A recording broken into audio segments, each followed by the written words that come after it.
Hello everyone, and welcome to another beer review.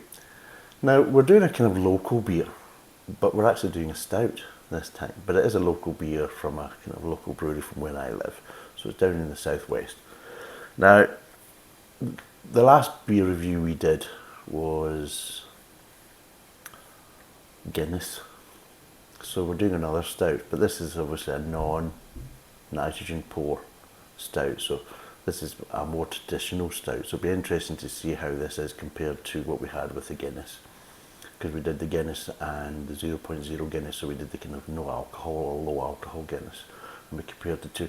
We will be doing another Guinness review because apparently they've got this cold brew Guinness out in the draft, which is quite a bit more expensive, so we will be doing that as well. So we will be comparing that to the original, and it'll be interesting to see what that's like.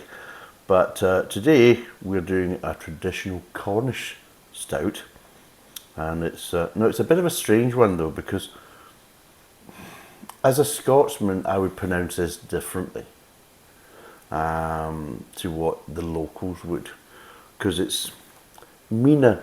Now if I said it in Scottish, Mena do, because DHU is do, but in the Cornish language DH is pronounced th, so it'd be Mena thu.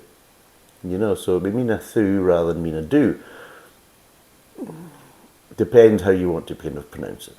But in Cornish it should be thu, but obviously in Scottish and especially in Gaelic it would be do. But there is spiel on the back, and this is roughly about £2 a bottle. It's 4.5%. It's what does it say in the back? Oh, it's a slightly embossed label. Meaning Black Hill, which I think is the name of the farm, because it doesn't really mean so much Black Hill, but that was the name of the farm that Hicks grew up in, which was the founder of the St Austell brewery in Cornwall. And Mena do or Mena thu is a unique stout, brewed with a blend of 6 types of malts. It is flavoursome, deceptively light, with an oak smoked aroma. Bottle condition, contains natural yeast, pour slowly, leaving the sediment inside. Ingredients: water, barley, oats, hops, demerara, sugar, licorice, and yeast. Which is always good, because I don't like beer and doesn't have the yeast in it. It's just, I find it slack. But yes, so it's a 500ml, 4.5%, and I think that's kind of normal, because I think basically, I mean, a lot of stouts, they're usually kind of 5% or below from that point of view. And I say this is kind of in the middle. I think that there is some stouts that are down to kind of 4%. I think even the original kind of Guinness draft is roughly about, is it 4.1 or something like that? So it gives you an idea. But anyway, this is what we got. Mena do, or Mena thu, and it's a 6 malt Cornish stout as they call it, and of course it's from the St Austell breweries down in St Austell. Brewery, there we go, that's better. So let's crack it open, let's see. Remembered it this time. Sometimes I do, sometimes I don't. Right. And I'll be totally honest, I've had hits and misses with this brewery. There's some beers I've liked and thought, yeah, they're really actually quite nice. And other ones you're thinking, seriously, what were you thinking of? So, I never know what I'm going to get when I open one of these. I think I did the black IPA, and I'll be totally honest, that was just, oh. So there you go. And as you can notice, it's a lot more of a tanned head compared to the likes of Guinness and things like that. And you wonder why I'm kind of comparing Guinness. Well, Guinness seems to be a lot of the, when people say stout, because of how it's marketed, people think, if you say stout, they think of Guinness. And Guinness has a lighter head, and of course it's got a lot more thicker, creamier head, but that's because of the nitrogen pour. That's how basically the head reacts with the nitrogen. So, let's do a quick for Instagram. And yeah, it's nice and dark.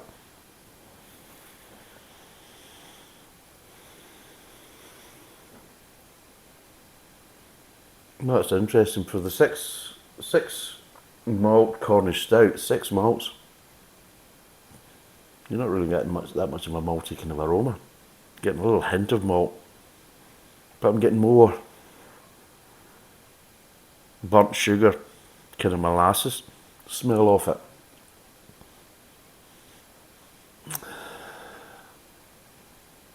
And maybe some roasted grains. But that's it. It's not really that much of an aroma. So let's see what it's like.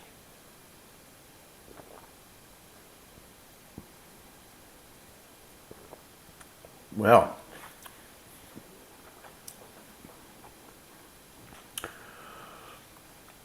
it's got more flavour than Guinness.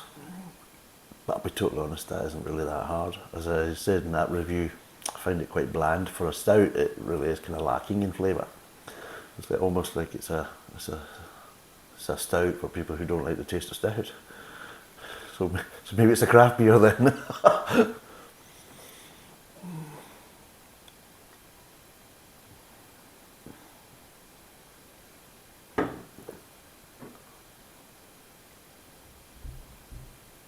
Not much sediment in it anyway. One thing I have noticed, it's slightly overcarbonated, ever so slightly, which makes the mouthfeel just slightly off for a stout. Because a stout usually is, and same with porters to a certain degree, it's got to be kind of slightly, the carbonation's got to be dialed back a bit. It's got to be slightly under carbonated to go with that type of beer. And if you're over carbonated, it really does kind of change the drinking experience of it. And I think that's probably why people like, like the Guinness, is because it's done, and same with Murphy's and some of the other ones that are done with the nitrogen pour, because it does make it a very kind of velvety, creamy kind of mouthfeel. So it's kind of toned down. So it's like giving more of a kind of flattish beer, but still having the head and everything else. And head's always important nowadays in kind of modern beer, and kind of promoting a good pint to people. It's got to be a good frothy head or a good thick head, that type of stuff. As you can see, this doesn't really have. It's got a little bit of lacing in the glass and everything else, but I just felt that just initially it just seems to be slightly overcarbonated.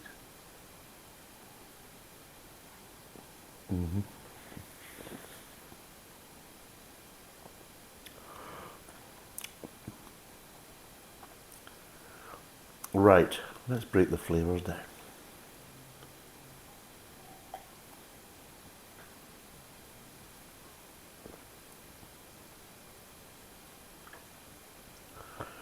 Right,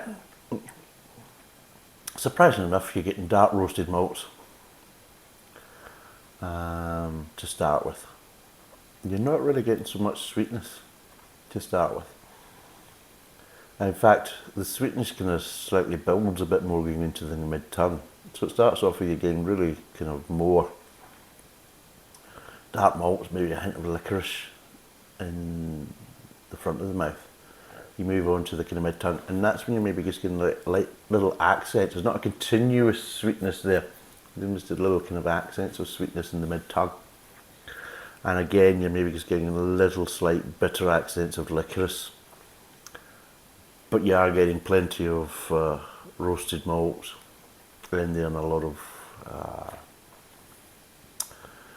roasted grains. So you're getting a good level of kind of bitterness and things like that. Oh, wait a minute, it's the blooming door. Hi, sorry about that. I ordered a laser in September, 16th of September, and it was supposed to be coming from Europe. I was ordered through a Chinese company, but it was coming from the European warehouse. And it went on, and it was never processed. It was still processing the order all the time. Nothing had been sent. And I'd been going round the houses, and they kept telling you, oh, we've escalated it with our customer service department. Please wait, please wait, please wait.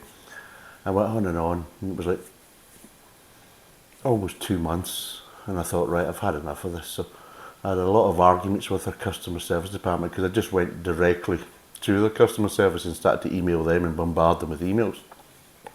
First of all, they claimed it was out of stock. I says, well, that's strange, because I can go on your website right now and you say it's in stock. So somebody's lying. And they immediately responded to that email saying, well, due to the problems in the channel, we're unable to deliver it. I'm like, well, what problems in the channel? And he managed to deliver all the rest of the parts of my order, and they actually came from China, and they managed to get here, but apparently you can't deliver the one from Europe. So I'm sorry, I'm not believing that. So they just kept saying, well, we can't deliver it, you'll have to get a refund, you have to cancel your order, you have to cancel your order, you have to cancel your order. So they're not cancelling my order, so it'd be quite strange that normally if they can't get it or there's problems with it, then they'll cancel your order and give you the refund.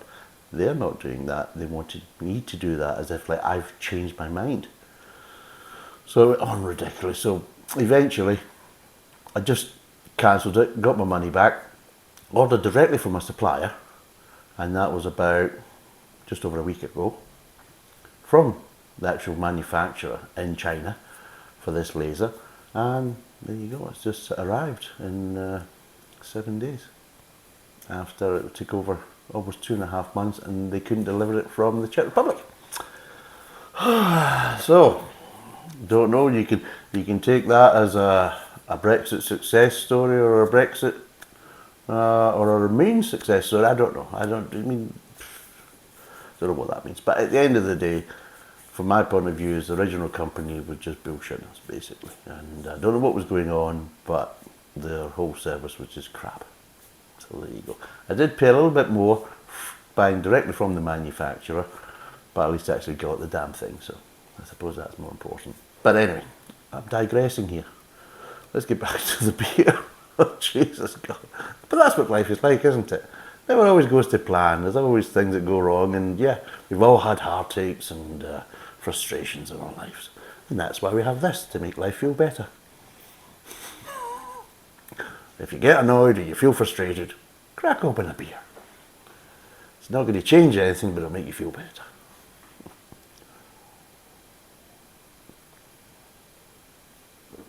And it does. Right, so yeah, so you get little accents of sweetness, as I was saying, little pockets of kind of slight bitterness, which is probably kind of slight licorice. And you have this kind of nice constant kind of sourness, because you've got that kind of when I say sourness, it's a kind of strange one. It's not really sour, but it's not really bitter. It's just that kind of slightly darkish flavour, that kind of slightly I suppose, I mean, the two words in English is kind of bitterness or sour, but this kind of sits in between, so it's that kind of slight constant with the kind of grain and the dark malts, the kind of roasted grain and the dark malts, dark roasted malts, and it just gives you, so a slightly darker flavour is maybe the best way of putting it, and then you have the little accents of bitterness and the little accents of sweetness, and it actually makes it quite nice. It's actually quite pleasant. Now the aftertaste.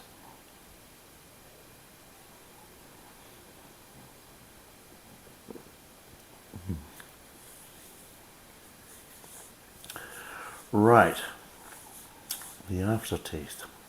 What would I give this on the aftertaste? It's not as dark or as bitter as a finish as you'd maybe expect going from the mid-tongue. It actually slightly lightens up, and I would probably say you're getting a little bit more sweetness in the aftertaste. You expect to have more of a kind of bitterness, but because I think it's also kind of quite dark flavour-wise in the mid-tongue, and you've got the accents of the bitterness coming through in the mid-tongue, just little hints of sweetness in the mid-tongue. When it goes on there, the sweetness just slightly lifts a bit and becomes a little bit of a constant, ever so slightly.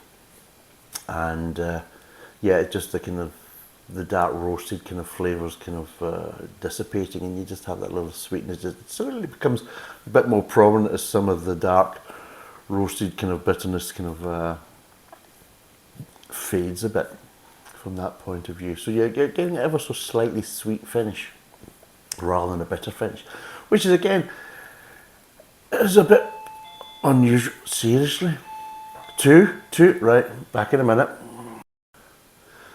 Sorry about that. That was Amazon this time, deciding to actually finally deliver the stuff they should have delivered yesterday. I know, first world problems and all that, but it is what it is.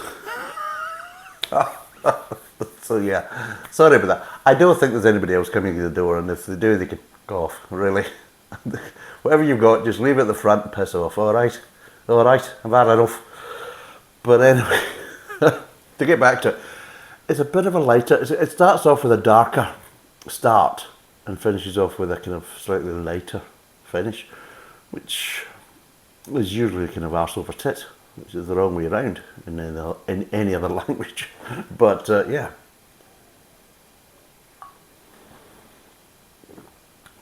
The actual flavour profiles are quite nice, and it's actually quite a nice drink.